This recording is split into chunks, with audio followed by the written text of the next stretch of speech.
Good morning, finally back again. It's New Year. To all, I hope your holidays was great. I hope your New Year's even better. I know I post sporadically, but sometimes life gets in the way. Not an excuse, just a reason. But something crossed my mind this morning when I woke up. I was having a conversation with my friend the other day. And I was telling them I wrote a book. It's called Can't Outrun Myself. It's on Amazon and Barnes & Nobles for all those interested. Hopefully it can help a loved one or a friend who's struggling with substance abuse or drinking. But it doesn't only have to be drinking or substance abuse. We all have an addiction, whether it's to gossiping, whether it's to not paying the bills on time, whether it's to gambling, whether it's to just talking to random people, eating. Everyone has an addiction of some sort. Open your mind and open the idea from just substance abuse or drinking is an addiction. Anything that you do too excessively is an addiction. You might want to reevaluate your lives and figure out that you may have an addiction as well. But the conversation my friend and I had, she had asked me, how does sex play a part in drug use? And I was trying to explain is that they really go hand in hand. At least for me, that I can't speak for others, but whenever I smoke crack, I automatically want to be with someone. Normally it was a male, but if there was more available, then they could join the party as well. Sometimes if I had sex with a male and female at the same time, two males and a female, it got up to the point as to where I could not have sex with just one partner. I had to associate sex with drugs with multiple partners at the same time. Whenever I did drugs, I wanted multiple partners at the same time. Gender didn't really matter.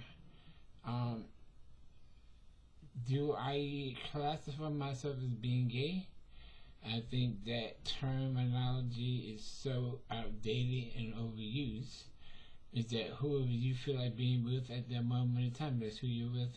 Why put yourself in a box? And don't let others put you in a box as well. But for me, drugs and sex went like salt and pepper. My drug use, as I told you, it brought me from having a city household to living on streets and shelters. Wherever I could really rest my head, it really didn't matter. It's amazing because I remember thinking, about 15 to 16 years old, very good looking kid, and I remember thinking, oh, I cannot ever be homeless. I mean, I'm too good looking. I would just go live with someone. Well, life can shock your ass into reality in a minute.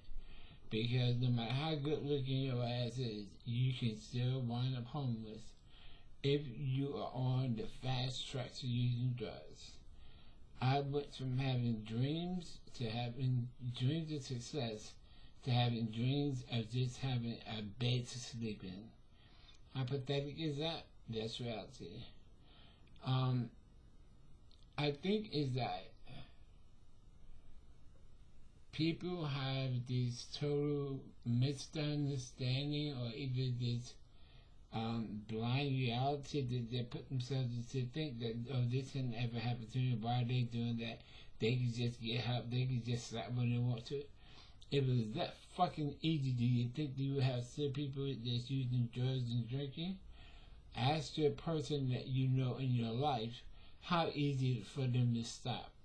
You sit back with your judgments and your composed idea of what the person who's experienced that at that moment in time in their lives can do to stop. I blame it on TV and movies because you'll see someone with a problem, substance abuse and drugs, and within a half hour they're going back to the happy lifestyle because they click like their fingers and they magically stop. You can go to a 28-day program, you can go to a 2-year program. If that person is not ready to stop, I mean ready, not that they're hoping that they're going to stop. And I'm talking about the person who's using. Sometimes that when you are hoping you're going to stop, that's different from being ready to stop. Being ready to stop means that you have hit your fucking rock bottom. There is nowhere else you can fall because you have fallen to the bowels of hell and you find that there is a floor. That's when you're ready to stop. Hoping to stop is like, oh, I wish I could stop. I want to stop. All that the wanting shit is pretty. I want to have all the diamonds in the world, but I don't have nothing but Cupid zirconia. The reality of I'm hoping to stop and ready to stop are two different ends of the spectrum. So if the person that you know is saying that they're hoping to stop, they're not ready to stop. And if you're a supportive part of their network, you can just let them know, well, if you're hoping to stop, then they're not ready. And hope they survive whatever else they have in their bodies that can give them energy enough to go out there for another run. And another run means to continue getting high. I know I don't have another run left for me. Those runs are over. I'm just too damn tired. And I'm glad of that, by the way. I don't want to go because relapse is a bitch. But, with the relapse, that comes with recovery. If you're trying to get into recovery and you relapse, it's okay. Don't beat yourself down. Don't think that you can't do it. You can do it. With relapse is recovery. And by that I mean is that if you relapse, it happens to us all who is in recovery. If you think that recovery is just going to stop because you want to stop, it doesn't work that way. Recovery is a dedicated new way of thinking. It's a new way of living, and it's foreign to the ones who are trying to face recovery. It is unknown territory. If you've been doing drugs and drinking for years, you cannot magically just say, okay, I'm in recovery, I'm going to stop, and then things get better. No, it takes hard work because just because you stop drinking, they are not going to stop making beer. They're not going to stop making liquor. It's going to be all around you. And what I did is that I just started just to go down different aisles when I went to the store. So if I knew B case was on my right, soon as they hit the store, I would go to my left and go down a different aisle. Even if you go out your way to get the loaf of bread, rather than walking past the beer, go to another aisle, come up around, get the bread, go back around the aisle, and therefore you don't have to see the beer. Seeing is part of the temptation. If your drug dealer is someone that is living around away from you, there's no easy suggestion because that person's going to be always out there trying to peddle some shit. You just have to find a new way of either avoiding him or her, or either just making sure that they're not in your eyesight when you pass them. If you're trying to do recovery, if they even approach you and say, oh, I haven't seen you in a while, I got this shit, you just let them know. So I'm trying to hit recovery. I appreciate it if you don't try to sell to me. You'd be surprised. Majority of them will wish you luck. Because they know they're selling that shit, they know it's poison, and they know it's life-destructing. Majority of them will actually be willing to not sell it to you. Because quick self-disclosure. When I got into recovery, there was a drug dealer that lived in the next building from me. So whenever I went outside to go shopping or whatever, for some odd reason or another, I always run into him. So I just told him one day, I said, look, I'm trying to do recovery. It's hard enough. Can you not sell it to me even if I want? He said, bet. He said, yo, D, I got you. He said, I'm not even going to. As a matter of fact, I'm going to tell everyone I know, don't sell to you. And I'd be damned if he didn't keep his word. Because when I did try to relapse, he was damn near ready to kick me in my ass. So you'd probably be surprised that a majority of them will be on your side if you have that conversation and if you can't avoid them. It's just that recovery is very, very, it's the same energy that you have to put into getting your drug, you have to put into now not getting it.